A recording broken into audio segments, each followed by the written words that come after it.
characters. Frankenstein, read by Todd. Antonio, his son, read by Inkel. Holbein, read by Alan Mapstone. Petro, read by Greg Giordano. Lit Off, read by Beeswax Candle. Gontram, read by Craig Franklin. Jansken, read by John Hunter. Petrushko, read by Larry Wilson. Zomar, read by Brian Fullen. Swendor, read by David Purdy. Malfino the Genie, read by Agnes Robert Bear. Cecilia, read by Shrimpfish. Xena, read by Val Roth. Bohemian Chorus, read by Michael Stanish. Stage directions, read by Sonia. Act 1. Scene the first. A dark forest, in the center of which is a Gothic tomb, on the left a rock. A storm. Petrushko, Zomar, and Svendor, followed by the band, consisting of Bohemians, enter, apparently much fatigued. Though murky the path, yet the lightning illumes, the blast of the gale with loud thunder attunes, the beasts of the forest to shelter retire, but we, the bold outlaws, must brave all its ire.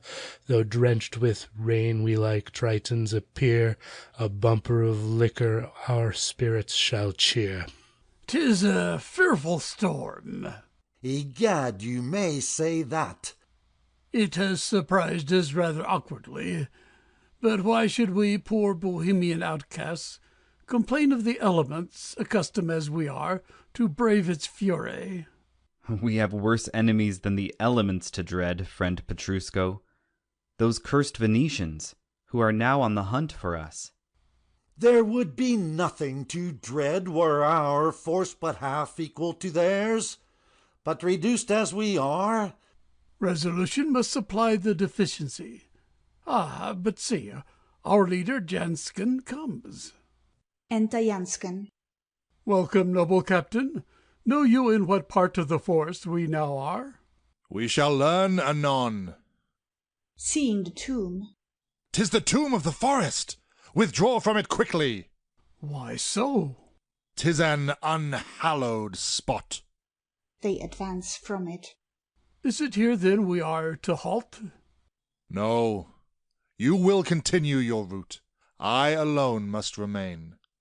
You will tarry for me on the summit of the Black Mountain, near the cottage of Holbein.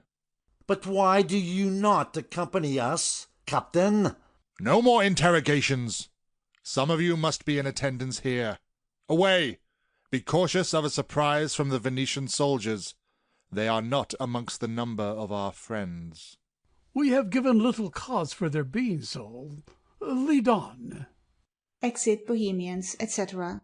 Jansken remaining alone. What a perplexed destiny is mine. Son of one of the richest inhabitants of the Tyrol, now leader of a wretched band of Bohemians. Such is the result of misconduct. After reducing a parent to misery, I traversed the world, the sport of man and fortune. I was their prey, they were mine. Nor did tranquillity partially dawn upon my blighted fate, till quitting the society of knaves and sharpers, I became the associate of brigands. But, weary of my situation, I pant for reconciliation with my aged parent. Returning to my native country, I find that, aided by Frankenstein, my father and sister had taken up their residence near this spot. Frankenstein loves my sister Cecilia, and their union will aid my projects. Amidst the general joy will I present myself to my father. Nor will he, I am assured, refuse forgiveness. And then farewell, an eternal farewell, to the minions whom I command. To become an honest man is the warmest desire of my heart. Yet I am not without alarm, for Frankenstein is devoted to study, and the abstruse compositions of Albert and Faustus have inflamed him with guilty pretensions. Anon, he is to repair to this forest. Alas, for what a frightful purpose! But I must arrest him ere he plunges back into the abyss. Someone approaches. He retires to the back. Music. Enter Pietro, with a casket under his arm, much affrighted, followed by Frankenstein. Plaguey forest! How cursed dark and frightful it is! There ain't a single drop of blood flowing in my veins. Oh, my worthy master, now what the deuce could tempt you to quit the castle? Frankenstein, in a reverie. Peace. Some sad misfortune will befall us. The ravens do so croak, and the owls play such a concert. Silence, I command you. Deposit yonder that casket. Pietro, trembling. Yes, yes, my lord. Yeah, 'tis Frankenstein. Someone approaches. Who's there? Speak. Jansken, advancing. A friend. Jansken, what brings thee here? To converse with thee. You have selected an improper moment. Withdraw. No, here I will remain. On what intent? You shall know. Motions Pietro to retire. Pietro, not understanding him. What's your pleasure, sir? Leave us. Oh, law, you needn't bawl so. I'm not deaf. Where do you wish me to go? Janskin points to the back. To a respectable distance. Pietro, aside. Oh, dear, a very respectable character it is who gives this command, well suited to the spot. I am going, sir. Yes, I'm gone. Retires to the back. What would you with me? On our last meeting, I had not sufficient time to inform you of my past misfortunes and my future prospects. Even then, your agitated looks escaped not my observation. I have watched thy proceedings and know all. But beware, Frankenstein. Seek not to perfect the frightful deed. What is it you require? Your safety, my happiness, that of my sister and of my father. To recede were vain. I have already embarked too deeply. You are then resolved on your own destruction? After so many painful exertions. Be content with thy superior knowledge, nor seek to become the most culpable of mortals. Oh, my friend, on you depends the fate of Cecilia. Cecilia? You love her. Your son, fruit of your first marriage, already repeats the endearing name of mother. Why, then, be discontented with your lot? Why seek to penetrate a mystery which heaven wisely conceals from the weakness of man? My undertaking must be accomplished, nor can I now pause. The genie of this spot is about to resign to me a slave, who henceforth shall be submitted to my will, and soon, perhaps, I can assure to thee and to Celia ages of glory and felicity. Frankenstein, I conjure thee, abandon thy frightful purpose. Ere too late. Leave me. In pity ere you attempt its execution. Wait but till you are united to my sister. From what motive? The virtue of Cecilia will then protect thee from the wrath of heaven. Well, yes, it may be so. Swear to return to the castle instantly. Instantly? Aye, instantly. A moment must not be lost. What would you exact? Exact? I exact not. I entreat. I supplicate it in the name of friendship and of our general safety. Enter Pietro. Oh, sir, my lord, a man comes this way. Who can it be? Petrusco enters. The Venetians are in pursuit of us, and my comrades require thy immediate attendance. You are acquainted with the intricacies of the forest. Hasten, then, to direct our retreat. Cursed interruption! Prithee, delay not. However dangerous the duty, it shall be faithfully performed. My poor comrades have in me confided their safety, nor shall their confidence be deceived.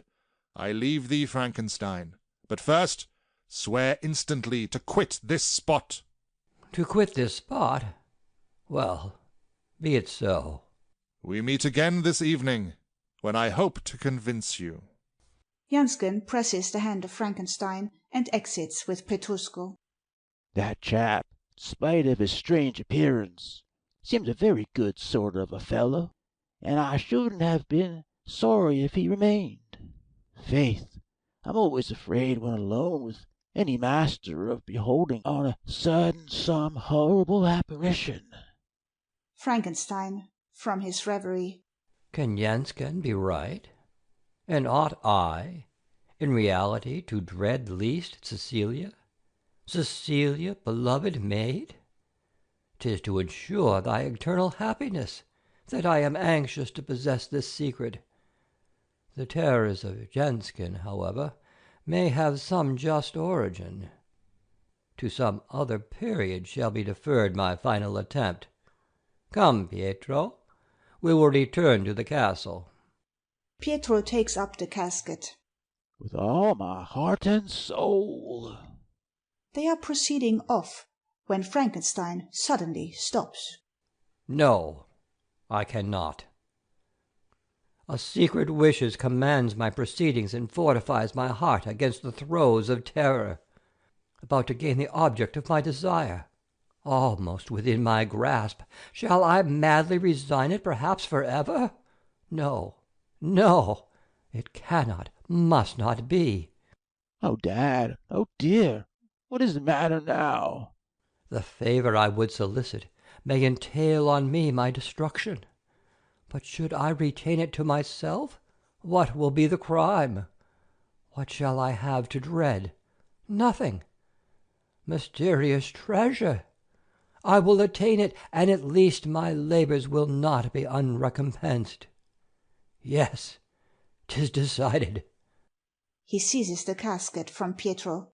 For the mercy of heaven, my lord, what are your intentions? I hope your mind isn't changed. Begone. No, no, my dear master, no, I cannot. Of a certain you have some wicked intention. For heaven's sake, drop it, and let us return together.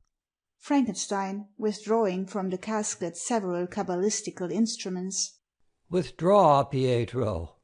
For some days past, the state in which I have seen you has really alarmed me. Your continued sighs, your agitated looks. Depart, I say. I command. My dear master, in the name of that which you hold most dear, I... Remain, then, since you are so inclined. He extends his arms towards Pietro, who is transfixed and at the same time bereft of speech. Frankenstein now commences his operations. Thunder, lightning. He is surrounded by a circle of fire.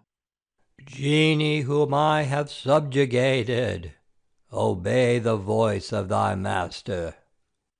Storm increases, the monument crumbles to atoms, and the genie appears surrounded by flames, holding a vase in its hand. What would you with me? You already know. That vase encloses the rewards of my labors. Madman, what do you require? That it should be mine. I know to what ambitious extent thy presumption soars. But tremble, wretched mortal. Heed not me, but give as I command.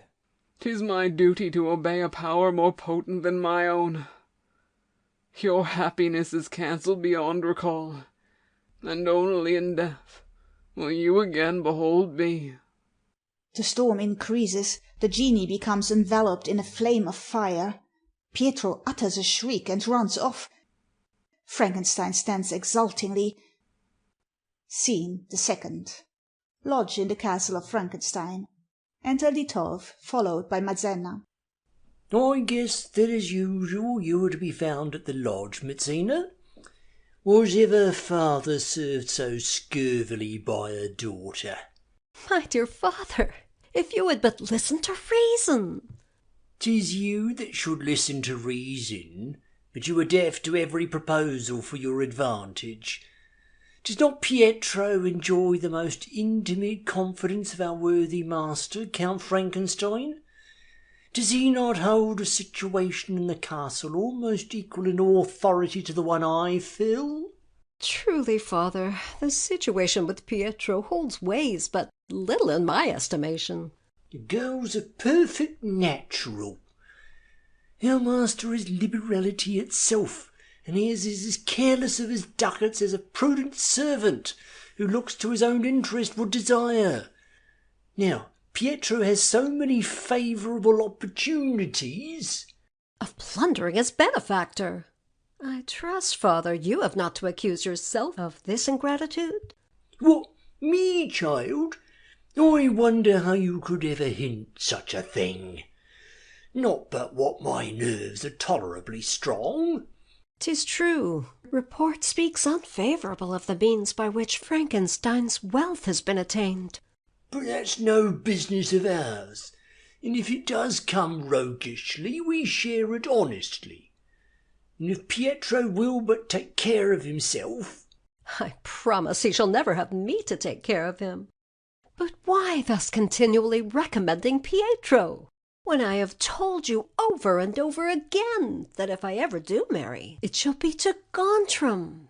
Gontram? A pretty bargain you would make, forsooth.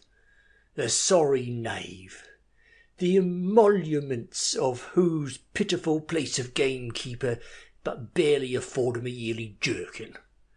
He's a keen shot, and faith, Mazzena, he knows where to scent when he took aim at you. But he shall find the game too distant to make sure of his aim. And talking of game is another proof of Gontram's neglect. How, father? Is there not a profusion required for the entertainments that are to take place tomorrow? The varlet, instead of scouring the forest for his master, has been poaching in the preserves for himself. But I'll spoil his sport. Be assured the larder shall be inspected, and should there still lack the requisite quantity, I'll see through no sportsman if I can't make him take wing from these premises. So think of him no longer. Exit. Oh, father, advice is easily given, yet avails but little where the heart has made its election. Gontram steals on. Those words spoke my own Mazzena. Oh, Gontran, you overheard then? Yes. Your father's partiality to Pietro, and the contempt which he entertains of me in consequence of my poverty, but assured of your love, I fear not for the future, since we have youth, health, and strength to aid our endeavours. Let fashion's minions fondly shine, as high their lofty pennons wave.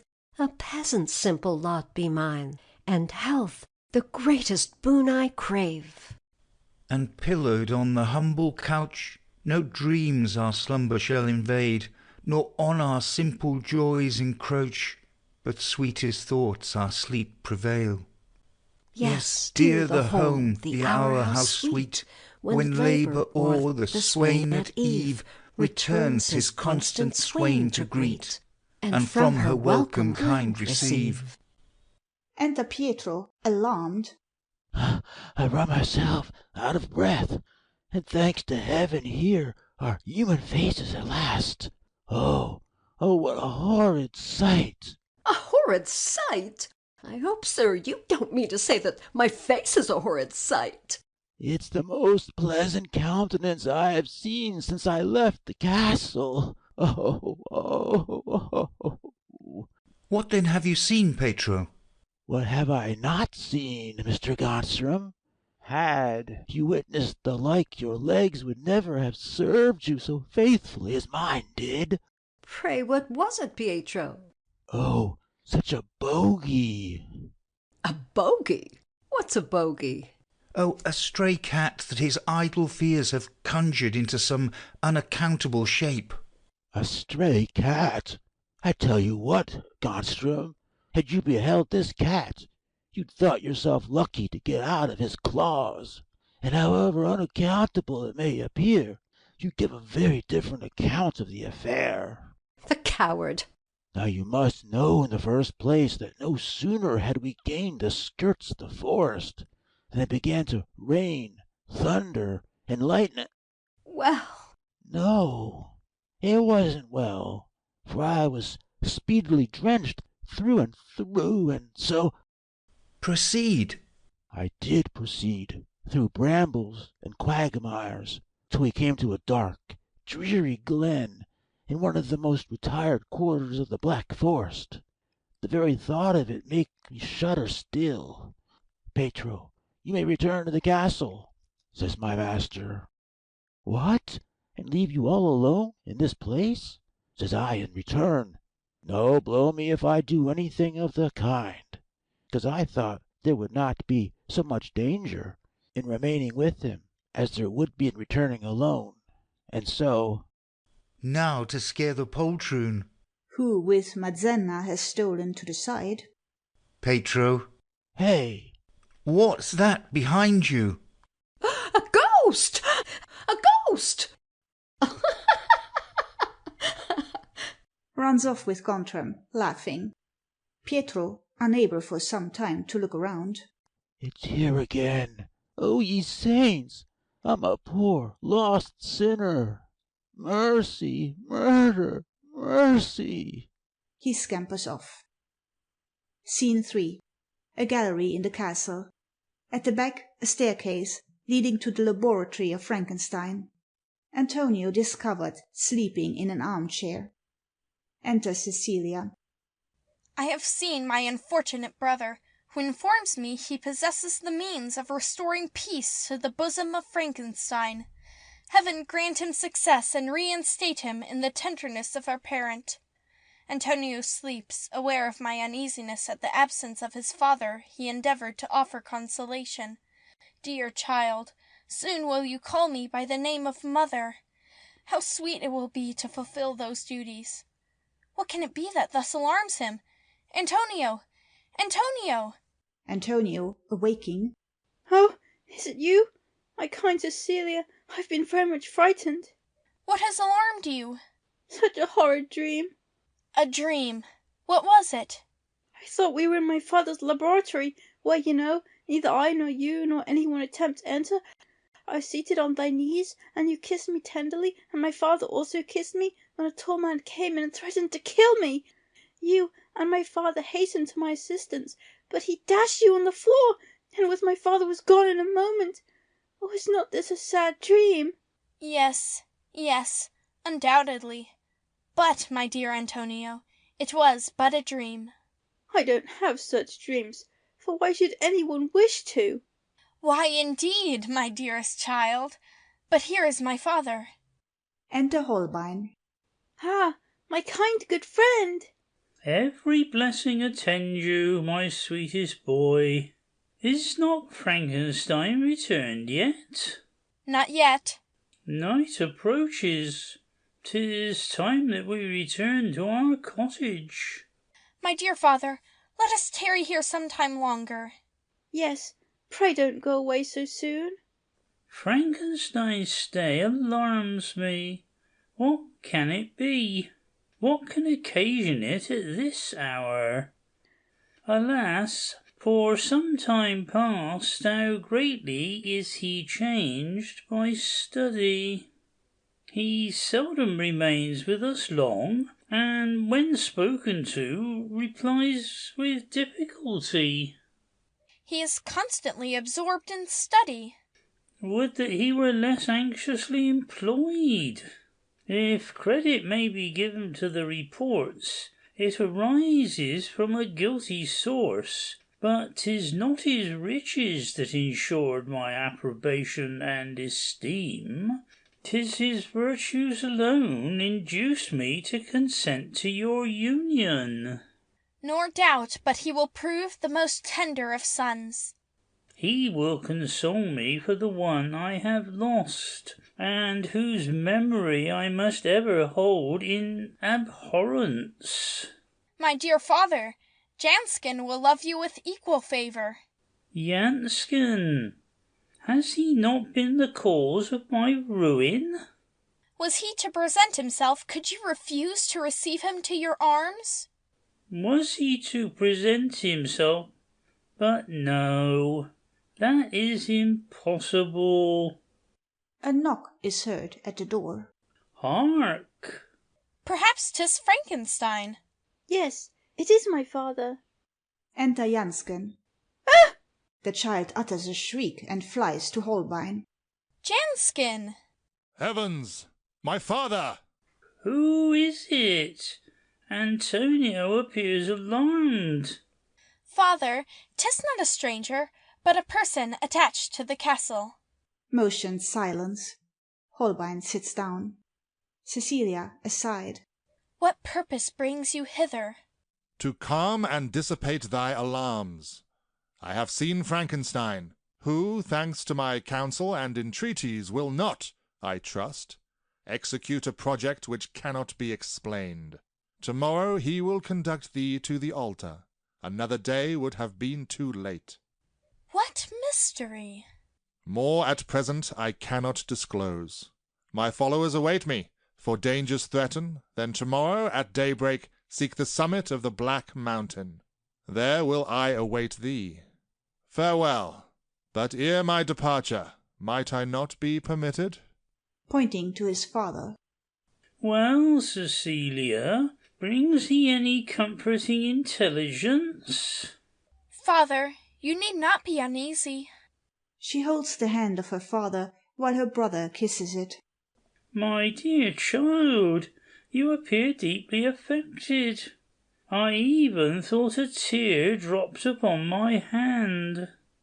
Urged by his sister, Jansken is withdrawing when he is run against by Pietro. He exits hastily. 'Tis the devil, or rather the chief of... Hush! Zounds, they're all of the same humour. Not one of them will allow me to speak a single word. Is that Pietro? Yes, my lord, it's I, Pietro. Where have you left your master? In the forest. In the forest? Yes, any faith. Was I to be bastinated to death?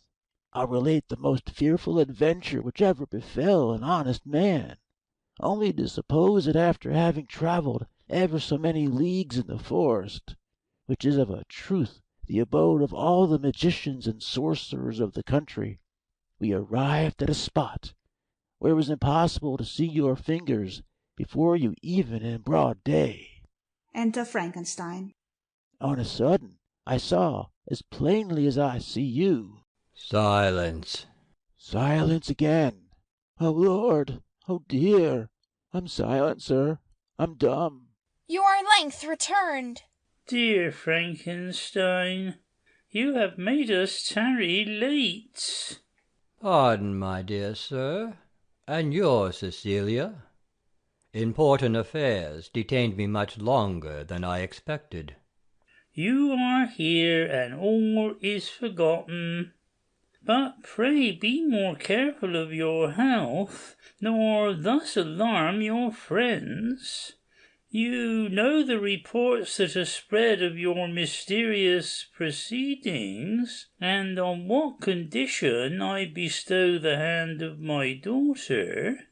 Destroy the implements of a proscribed science, and I shall then be tranquil as to your future fate. It is tomorrow you are to call me father. Yes, yes, tomorrow. Tomorrow I shall have that bliss. At my abode your nuptials will take place. You will take Cecilia from a cottage, but forget not that you loved her for herself. Your tenderness has afforded comfort to my declining days, and now you are about to add to my obligations by undertaking the happiness of my child.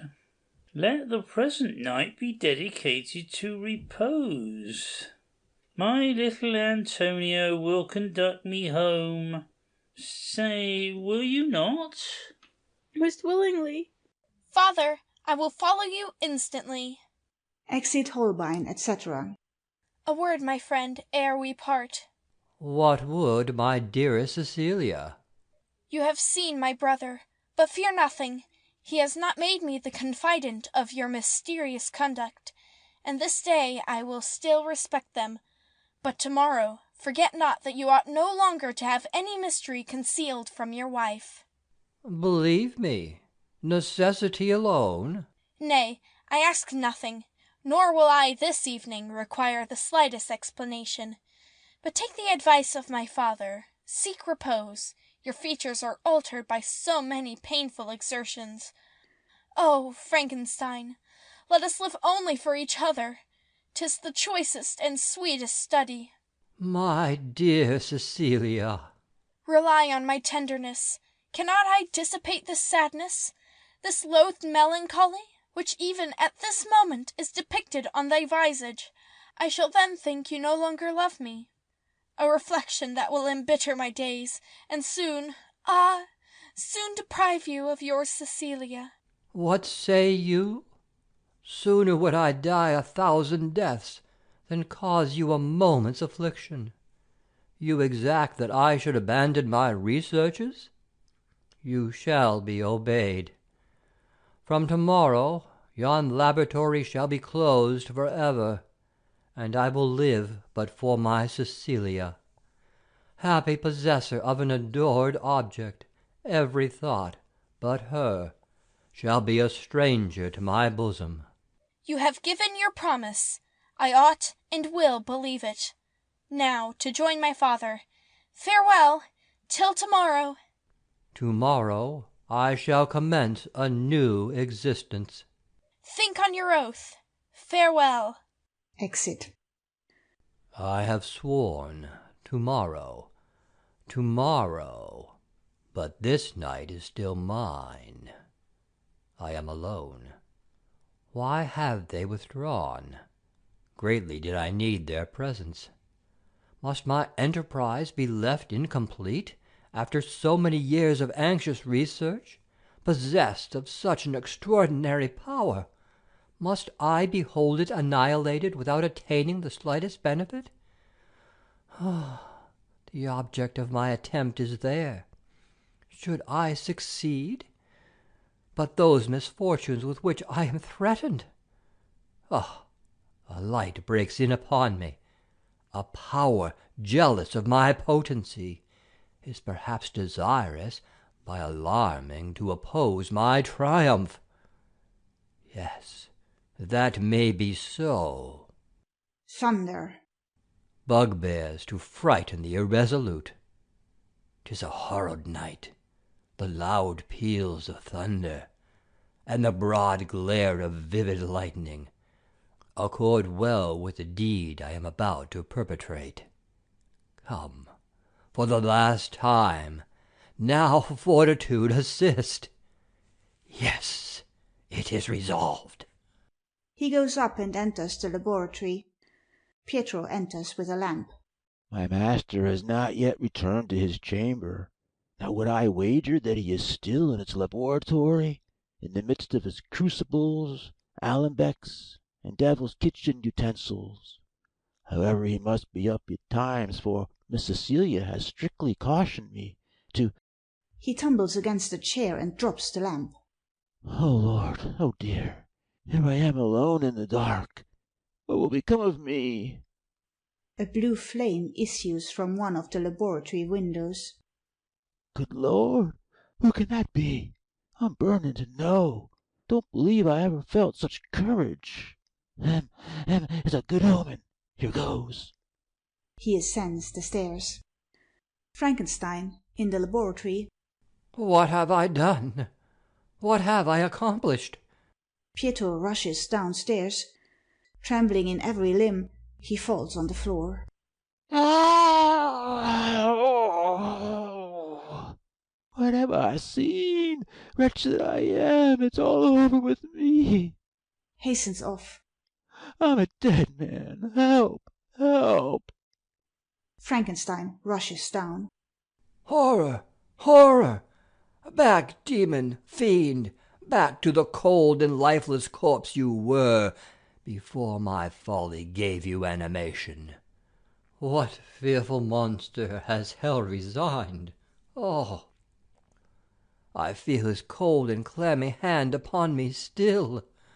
Merciful heavens! What dreadful object have I created? Oh, already is my punishment begun. Already do I feel that I have merited the punishment of heaven. All is tranquil. Perhaps the monster has relapsed into oblivion. Should it be so? But no, he lives to be my eternal curse. Antonio, my son, dear Cecilia, you I dare no longer approach. I am lost, lost forever. He sinks exhausted in the chair. The door of the laboratory opens. The monster springs over the balcony. Heavens! 'Tis he! Monster gazes at him attentively, whilst he recoils with horror. Monster, approach me not. Hence, or dread my vengeance. No, no, you shall not quit this spot. But thus I destroy the wretch I have created. Frankenstein attempts to stab the monster, who snatches the sword and breaks it, then disappears by breaking through the wall. Frankenstein falls senseless, and the act finishes. End of Act 1.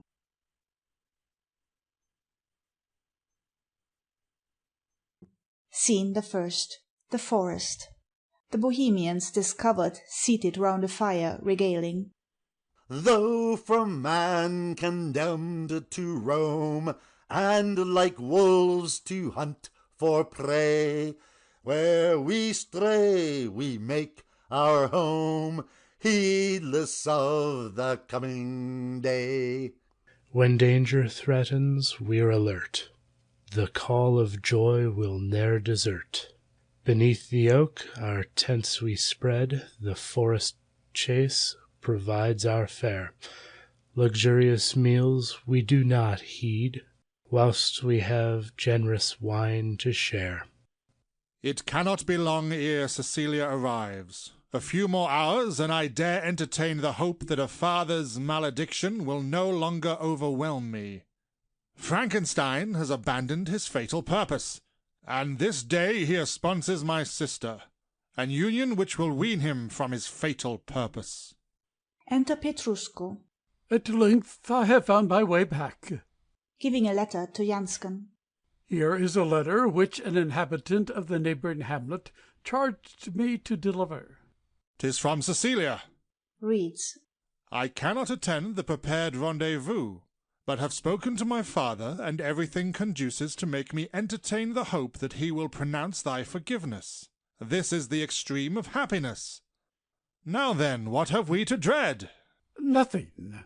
The Venetians, deceived by my stratagem, have taken another route, and I have left 2 of our party at the entrance of the forest to apprise us should the enemy retrace their steps.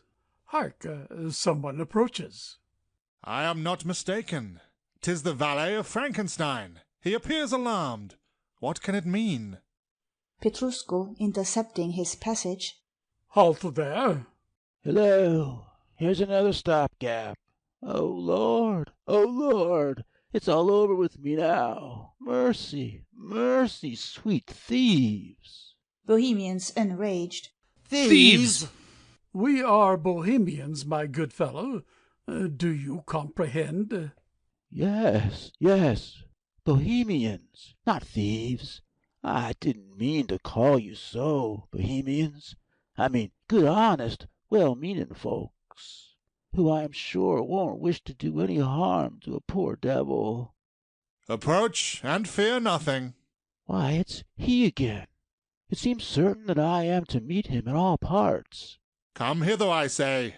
Yes, Mr. Captain, I'm coming. Here I am. Answer me. Where are you going? To the cottage of Holbein, an old blind man who lives— From whence come you? From my master's castle. But why this haste? You appear agitated. Say from what cause? Oh, precious, serious cause, I can assure you. Did you but know what took place last night at the castle? And above all, what I saw— Confusion! Has Frankenstein forgotten his promise? Friends, you may withdraw. Exit Bohemians. Mayn't I withdraw as well, Mr. Captain? No. Stay where you are. Stay where I am. Here's a pretty go. But really, my lord, I don't see you have any occasion for me. Stay where you are, I say. I would speak with thee. Speak to me. I would very gladly excuse the conversation. They seem all in the speaking way, and won't allow me to wedge in a syllable. Say, when I quitted Frankenstein last night near the old monument of the forest, did he retire forthwith? Not he. He remained, as worse luck would have it. And how was he employed? Faith, I can't say precisely, because my master, do you see, threw me into a sort of he did just so, and I was struck just so. What has passed at the castle that has been so alarming? What did you behold? Zooks, I saw. I really can't tell you exactly what I saw. All that I can say is that I thought I beheld in master's laboratories something very unaccountable. 'Twas a figure, a corpse, upon my soul, and all your gang in which they are, save in your presence a rascally set of ill-looking chaps that I don't believe you have one thing that's half so ugly. He is lost. And my sister, my father, oh, may I at least protect them from the fatal influence which Frankenstein's compact has extended over them. Is that all you wish to know? May I now be permitted to, you know what I mean? Yes, you may now withdraw, but beware of saying aught to any one of what you have witnessed. If you but prate— Prate? I guess then what I should have to expect. But I'll be mute as a stock fish, since 'tis your pleasure. I beg pardon, sir, but I think I perceive my master. It's he, sure enough, and a precious hurry he's in, one would suppose, that like me, afraid of giving a spur to his motion. What a state of agitation! You may now withdraw. Aye, and on a full trot, now to collect the wedding guests. What a mercy these chaps didn't put an end to my errand, for then there would be no chance of my dancing at the festivity. Exit. Enter Frankenstein. Hence, hence, approach me not, living spectre. What would you with me?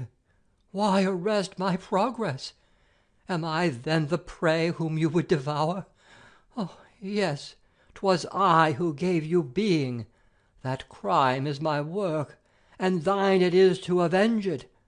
Come then, engulf me in that hell from which I have dragged thee, but suffer me, at least, to be thy only victim. Lost man. Approaching him. Frankenstein. Who calls?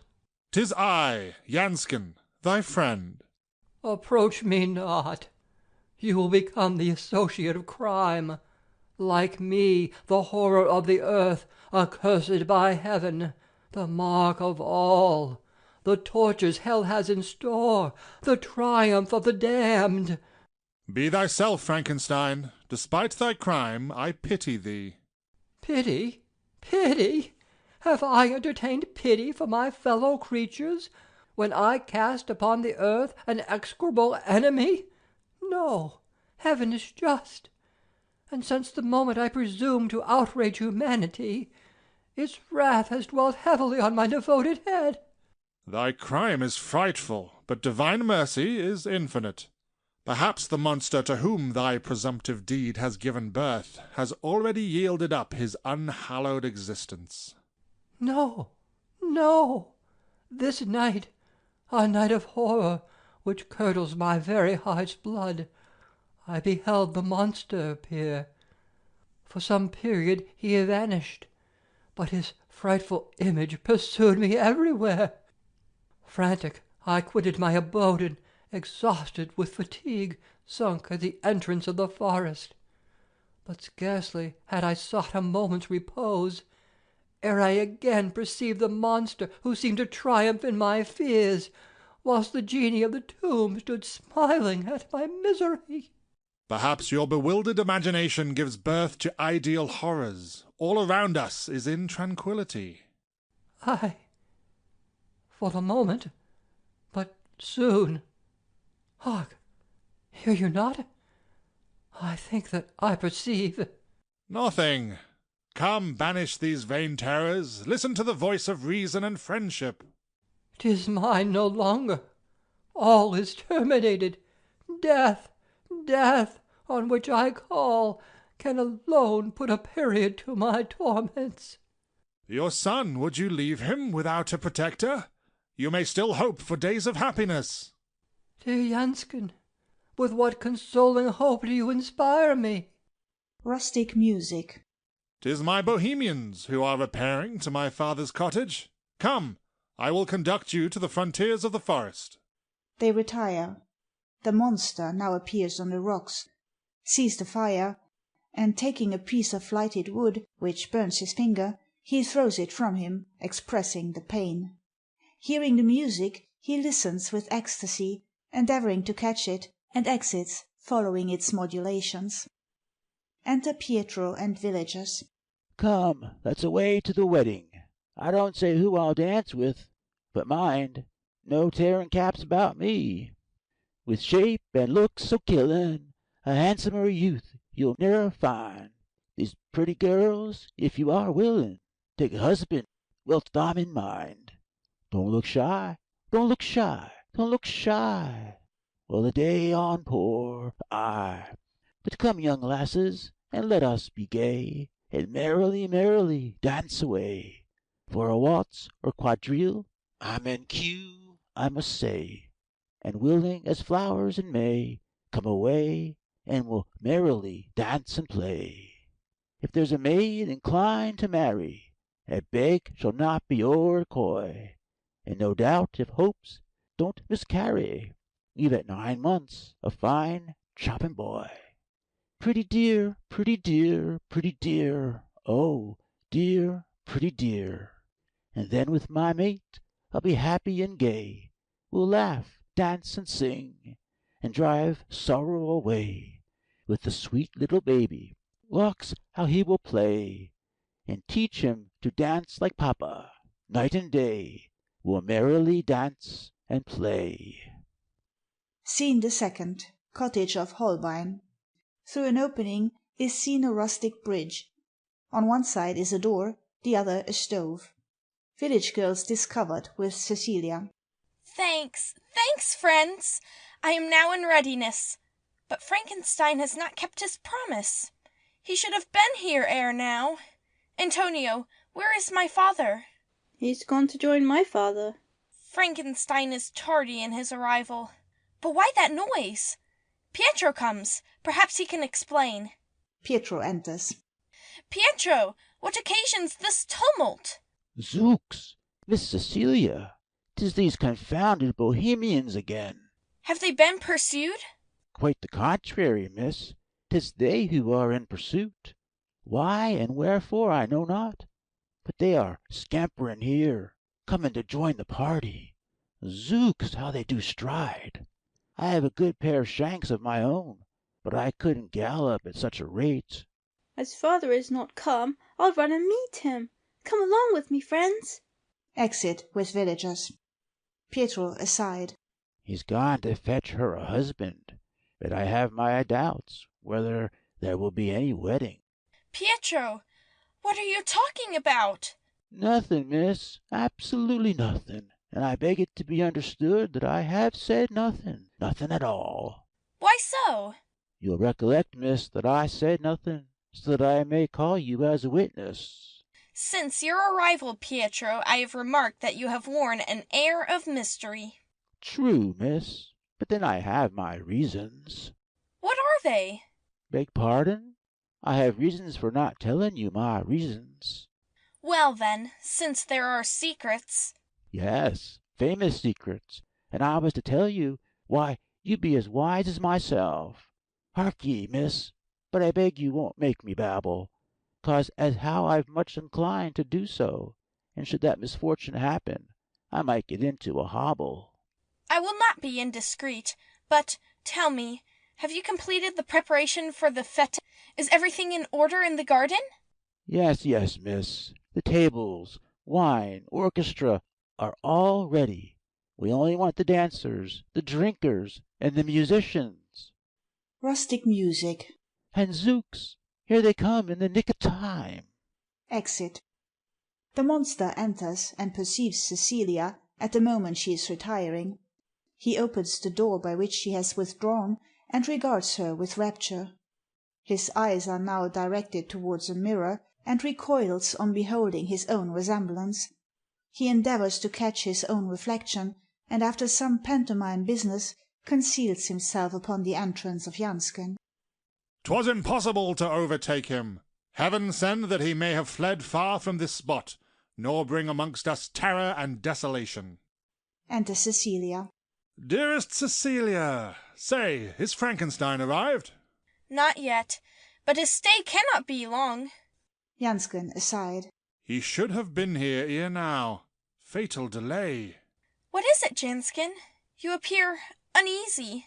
You dread lest my father should oppose your prayers. You received my letter. I wrote therein that every circumstance tended to promote our reunion.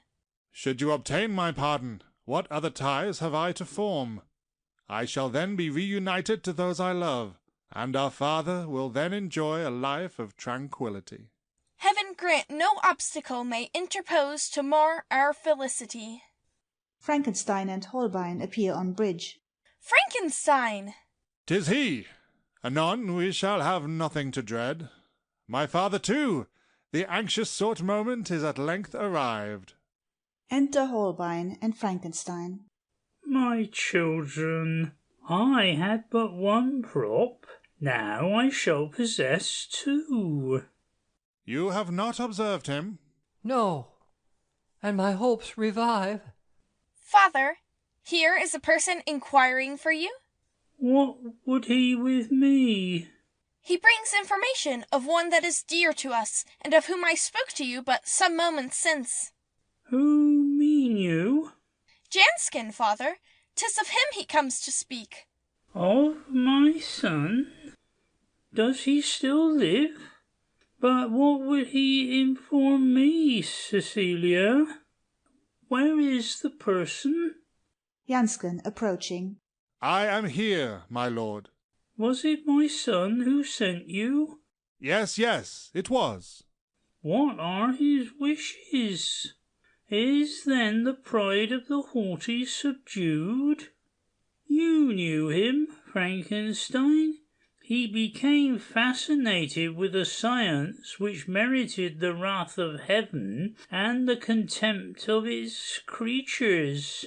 He abandoned the pursuit of honour, and, deaf to my counsels and entreaties, entailed my ruin, dishonoured our name, and rendered me, like himself, the horror of our fellow citizens, from whose society I have been compelled to withdraw. Yes, to him I owe all the miseries of my existence. And after a silence of 6 years, what motive can he now have for ever remembering his father? Oh, believe it not. Never has he ceased to remember to bow with veneration at the name of father. What voice is that? Great has been his guilt towards you, numerous his crimes. But did you know by how many sufferings he has expiated his faults? In pity shut not your heart against him.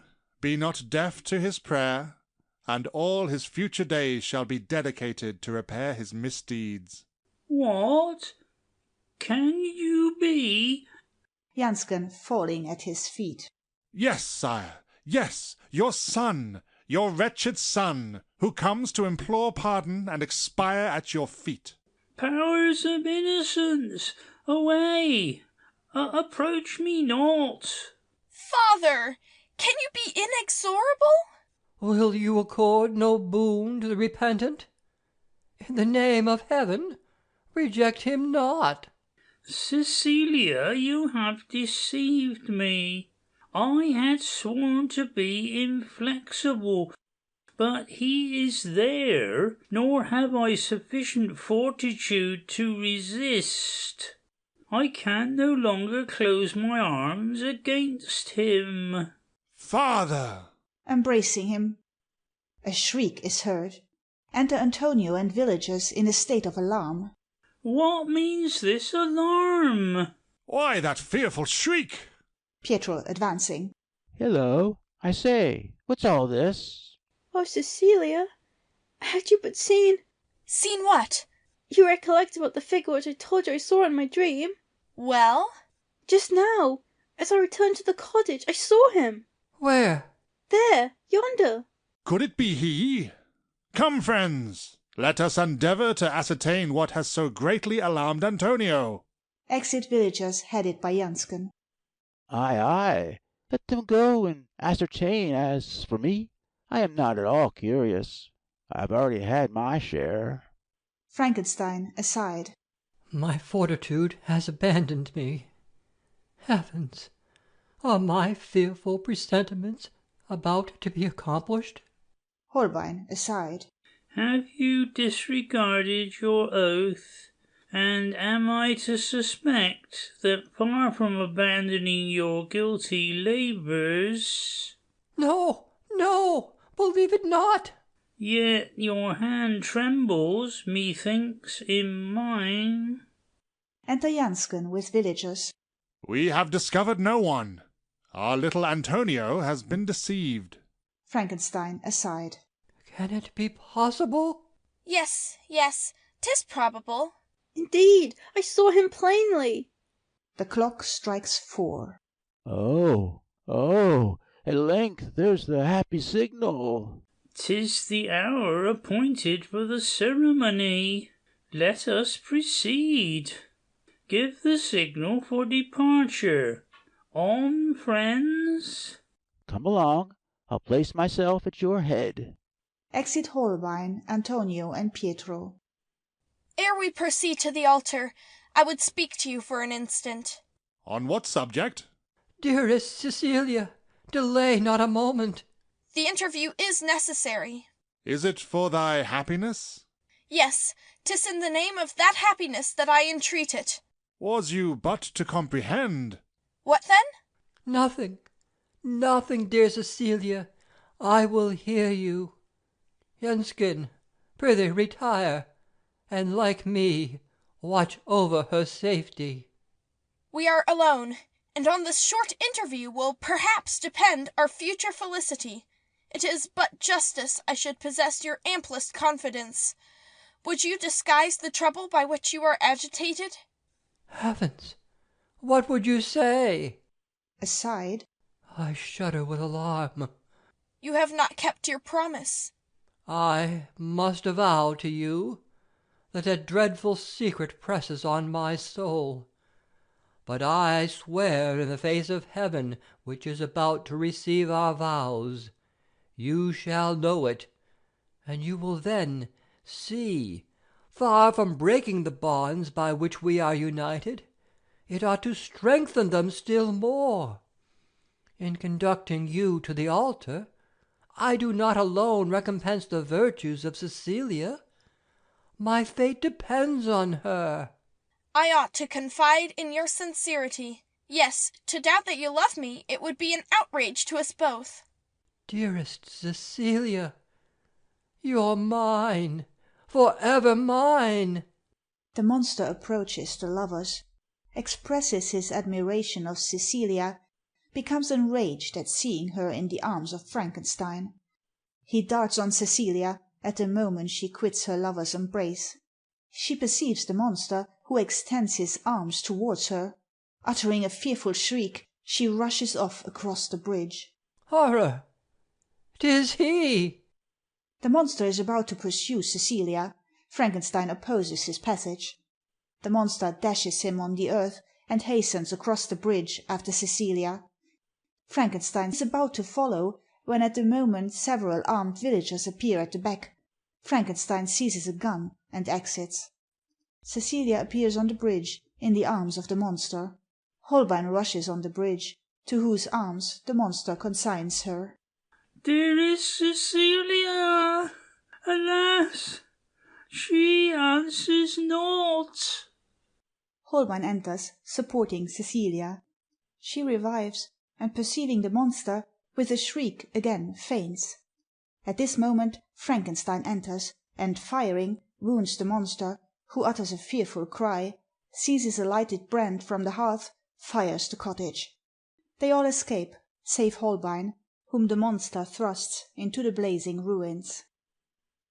End of Act 2.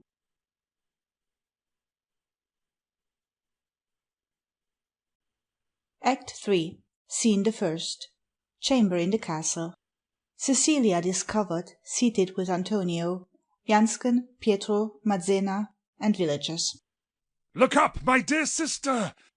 Alas, shall I have her death to deplore as well as that of my unhappy parent? Oh, Frankenstein, how much hast thou to answer for? See, sir, my dear lady revives. Cecilia, gradually reviving. Where am I?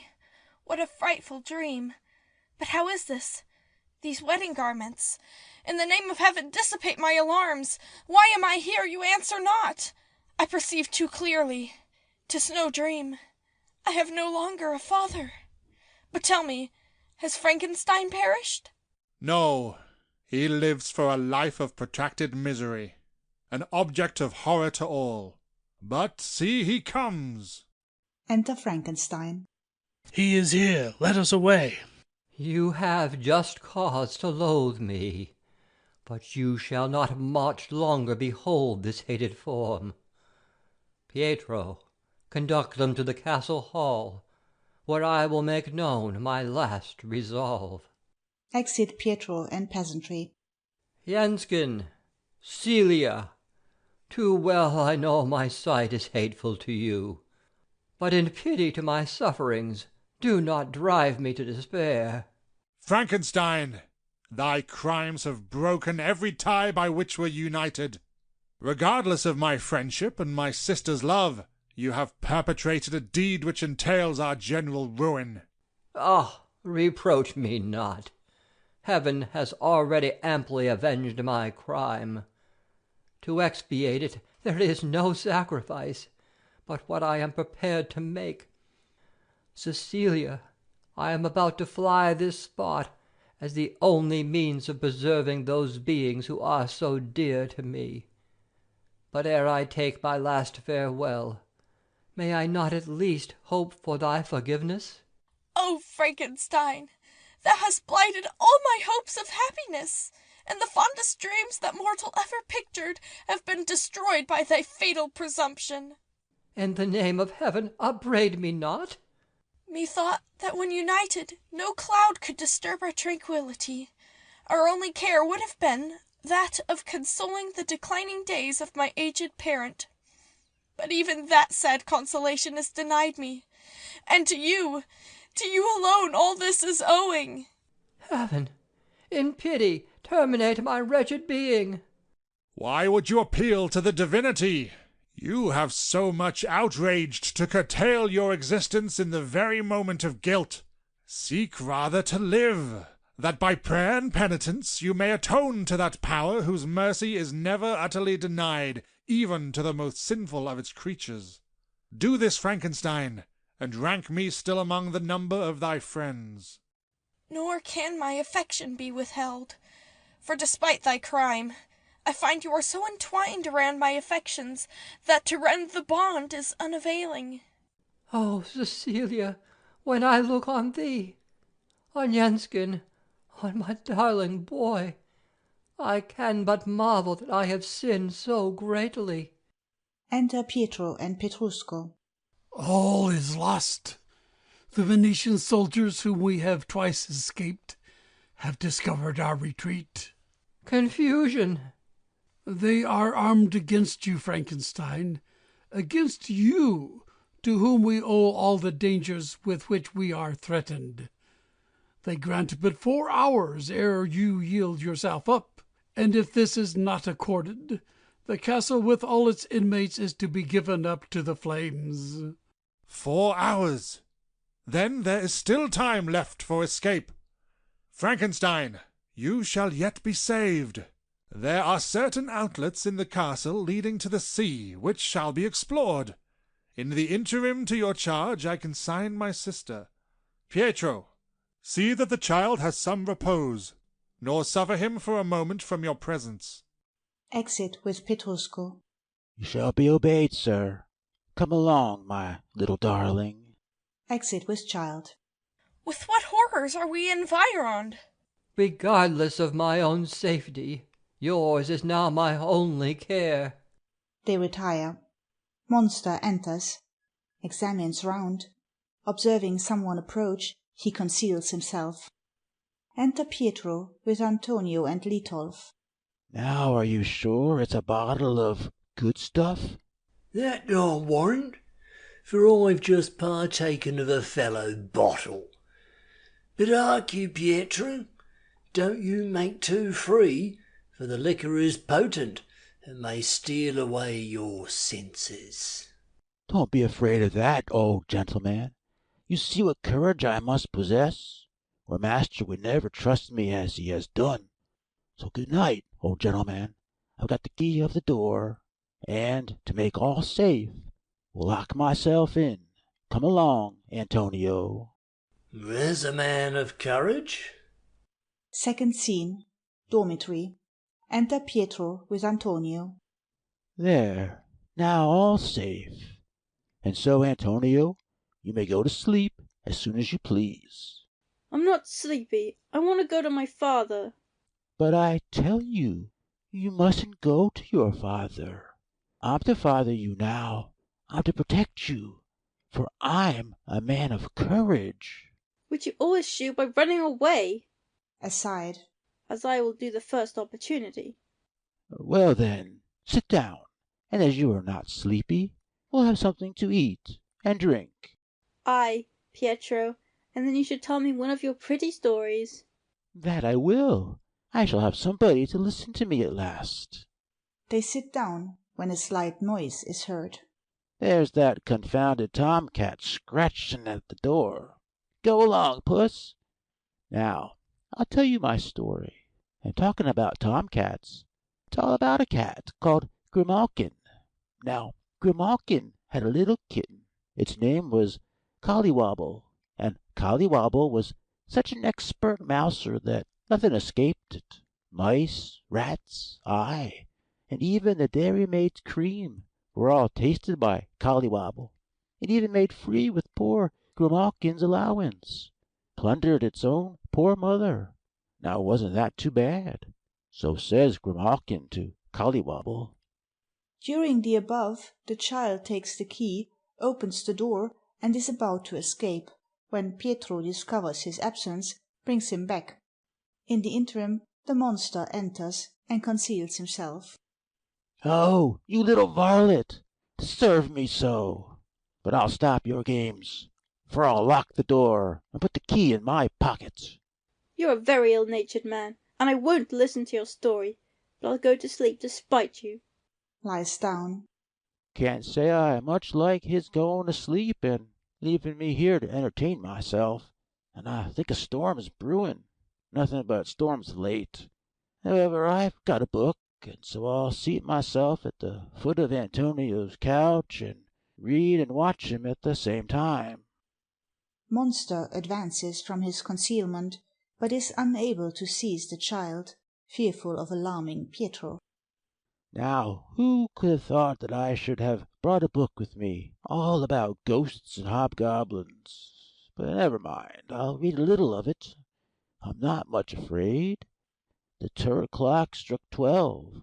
All was silent as the grave. At that instant the light, which burned but dimly. The monster extinguishes the light. Hey, what's that? Oh, I suppose it was only the wind, but I can soon relight it at the fire. The monster attempts to seize the child, but retreats on the lamp being relighted. There, it's all right. Egad, I begin to feel sleepy myself, but that won't do. No, I must try something to amuse me. I'll drink a little drop, and I'll sing a little bit. He eats, drinks, and hums a tune, and gradually falls asleep. Monster watches the moment, seizes the child, who shrieks aloud. Pietro awakes in alarm, and missing his charge, shouts for help, rushing off. Frankenstein enters with a pistol. What cries are those? Perceiving the monster. Ah! The evil one again! Antonio, shrieking as he is extended in the monster's arms. Father! Father! Horror! My son! Presenting his pistol at the monster. Hold, execrable wretch! He is about to fire. The monster places the child before him as a target. Frankenstein drops the pistol, exclaiming in agony, No, no! You have nothing to fear. Spare but my son. Restore him to these arms. My son. Frankenstein kneels and implores compassion, but the monster, uttering an inarticulate shout, bears him off. He bears him from me, regardless of my cries. My child! My child! He sinks on the floor. Enter Cecilia. What means this clamor? Have they reached the spot? Frankenstein! What has happened? Cecilia, you, here! Fly! This is the abode of demons! Fly, or you will become their victim! In the name of heaven, Frankenstein, what mean you? That I am the most wretched of parents. The ear of inexorable fate is deaf to my cries, and yields us to the enemy my presumption has created. Hark! Hear you not the dying groans of my child? Of Antonio? There, there! See you not his last convulsive struggles? Hear you not his last agonizing shriek? The shriek of death! It vibrates on my brain and drives me to madness. My boy, my Antonio, 'tis I. I have been thy assassin. Antonio murdered? Enter Jansken hastily. We are overpowered. The majority of my followers are either slain or prisoners, but we have still means of escape. A vessel manned by my Bohemian floats in the adjoining bay. Hasten them to the sally port with my sister, while I secure a boat. Frankenstein, delay not. 'Tis for thy eternal salvation. Rushes off. I am reckless of my fate. Reckless of thy fate, not so thy Cecilia. Tarry here for a moment, whilst I speed and procure thee a disguise. Hastens off. Is hell pacified? Have I not undergone sufficient punishment?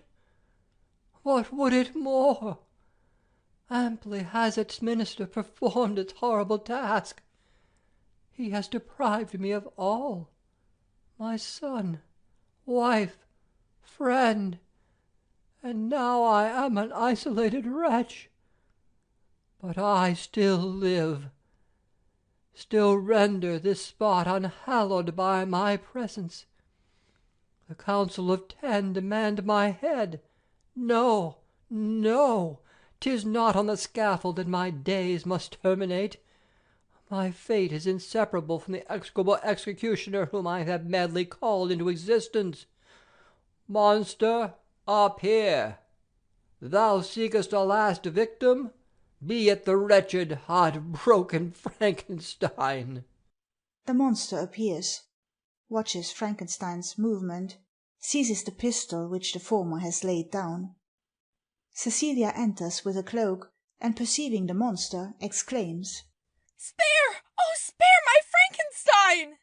The monster fires, and Cecilia, advancing, receives the ball, and expires in the arms of Frankenstein, who places her on the couch, seizes a dagger, and rushes at the monster, who escapes his arm, hurls him round, and dashing him on the ground, retires, exulting in his villainy. Scene the third. Exterior of the castle. Bohemians cross the stage, pursued by Venetians. Enter Litov. There's an upset to all my prospect of aggrandizement. The Venetians are battering the walls about our ears, and missiles are flying in every direction. Yeah, they'll batter me and make my ducats fly too if they pop on my secret hoard. Pietro runs on, alarmed. There's an end of the world. Was ever a poor mortal expected to do so many ups and downs? I'm getting in years, and my limbs fail me. Now I'd give him my wealth if I could but light on one to get me out of this danger. Pietro! Hey, is that you, Litov? What, not cut up yet? Cut up? I'm done up for certain. Now if you could only help me out. I wish to the Lord I could help myself out.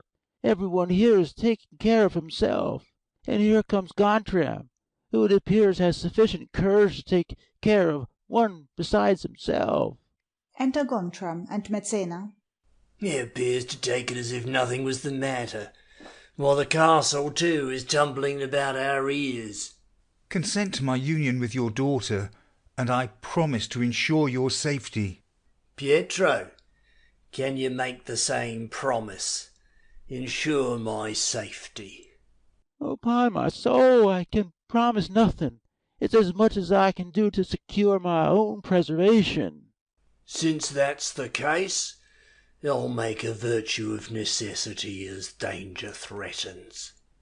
Danger threatens, let's away. A faithful friend protects thy flight.